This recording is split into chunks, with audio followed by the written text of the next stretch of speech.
जय श्री श्याम। आप सभी का स्वागत है हमारे भक्ति चैनल श्याम भवन में।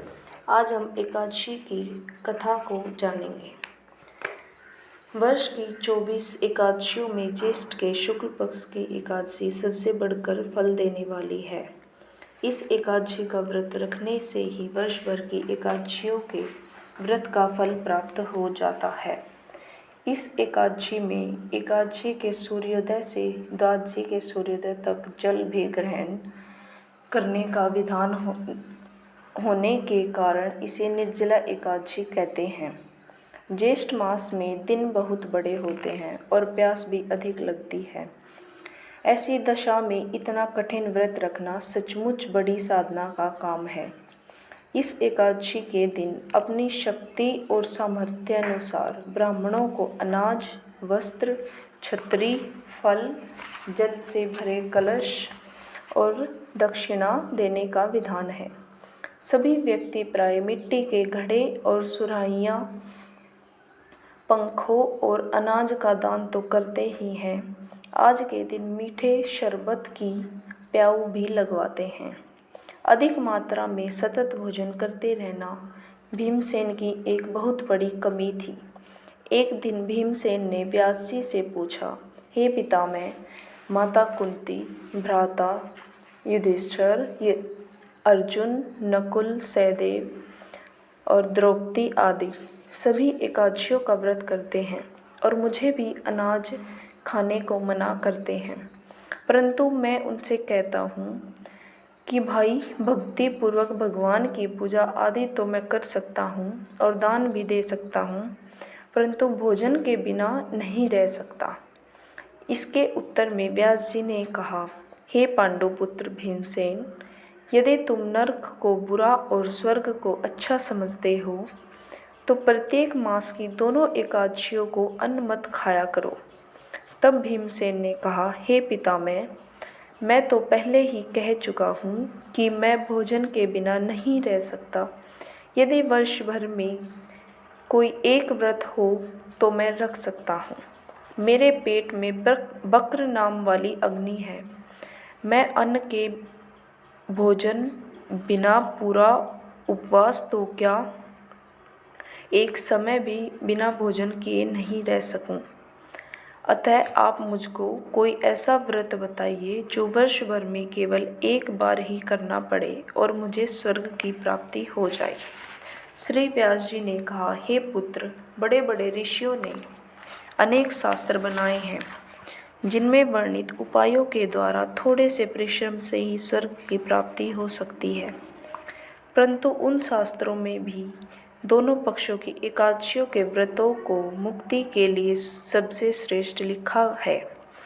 श्री व्यास जी के वचन सुनकर भीमसेन नरक में जाने के भय से भयभीत हो गए और कांप्यमान होकर बोले, अब क्या करूं?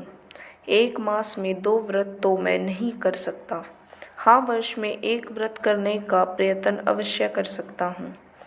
एक दिन व्रत करने से मेरी मुक्ति हो जाए, यदि ऐसा कोई व्रत हो तो कहिए। यह बात सुनकर व्यास जी कहने लगे कि वृक्ष और मिथुन संक्रांति के बीच ज्येष्ठ मास के शुक्ल पक्ष की जो एकादशी है, उस एकादशी का व्रत करो। इस एकादशी के व्रत में स्नान और आचमन के सिवा जल वर्जित है। आचमन में 6 मासे जल से अधिक नहीं होना चाहिए, अन्यथा वह मद्यपान से सुदृढ़ हो जाता है। इस दिन भोजन नहीं करना चाहिए क्योंकि भोजन करने से व्रत नष्ट हो जाता है। इस एकादशी के दिन सूर्योदय से लेकर द्वादशी के सूर्योदय तक जल ग्रहण न करने से समस्त एकादशियों के व्रतों का फल प्राप्त होता है। द्वादशी को सूर्योदय से पहले उठकर स्नान करके आदि करके ब्राह्मणों को दान आदि देना चाहिए। इसके पश्चात भूखे और सत्पात्र ब्राह्मण को भोजन कराकर फिर आप भी भोजन कर लेना चाहिए। इसका फल 1 वर्ष की संपूर्ण एकादशियों के फल के बराबर है। व्यास जी कहने लगे कि हे भीमसेन, यह मुझको स्वयं भगवान ने बतलाया है कि एकादशी का पुण्य समस्त तीर्थों और दानों से भी अधिक है। केवल एक दिन निर्जल रहने से मनुष्य के सभी पाप नष्ट हो जाते हैं। जो मनुष्य निर्जला एकादशी का व्रत करते हैं उनको मृत्यु के समय यमदूत आकर नहीं घेरते, वरन भगवान के पार्षद उसको पुष्पक विमान में बैठाकर स्वर्ग को ले जाते हैं। अतः संसार में सबसे श्रेष्ठ व्रत निर्जला एकादशी का व्रत है। इसलिए यत्न के साथ इस व्रत को अवश्य करना चाहिए। इस दिन ओम नमो भगवते वासुदेवाय नमः का जाप करना चाहिए और गौ का दान भी करना चाहिए। व्यास जी की आज्ञानुसार भीमसेन ने इस व्रत को किया था, इसलिए इस एकादशी को भीमसेन या पांडव एकादशी भी कहते हैं।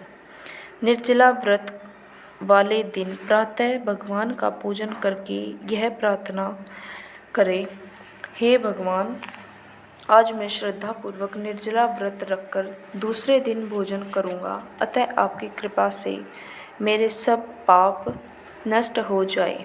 इस दिन जल से भरा हुआ एक घड़ा वस्त्र से ढककर स्वर्ण सहित दान करना चाहिए।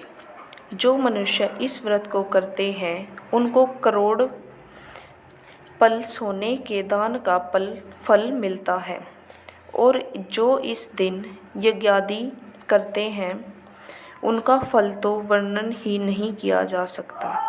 जो मनुष्य इस दिन अन्न खाते हैं वे चांडाल के समान हैं, वे अंत में नरक में जाते हैं। जिन्होंने निर्जला एकादशी का व्रत किया है वे चाहे ब्रह्मत्यारे हो या गुरु के साथ द्वेष करने वाले, फिर भी इस व्रत के प्रभाव से स्वर्ग में जाते हैं।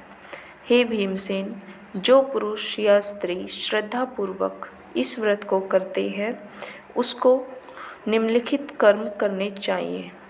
प्रथम व्रत का पूजन, फिर गोदान, ब्राह्मणों को मिष्ठान व दक्षिणा देना तथा जल से भरे कलश का दान अवश्य करना चाहिए। निर्जला के दिन अन्न, वस्त्र, पात्र, उपानय आदि का दान भी करना चाहिए। जो मनुष्य भक्तिपूर्वक इस कथा को पढ़ते या सुनते हैं उनको निश्चय ही स्वर्ग की प्राप्ति होती है। जय श्री श्याम।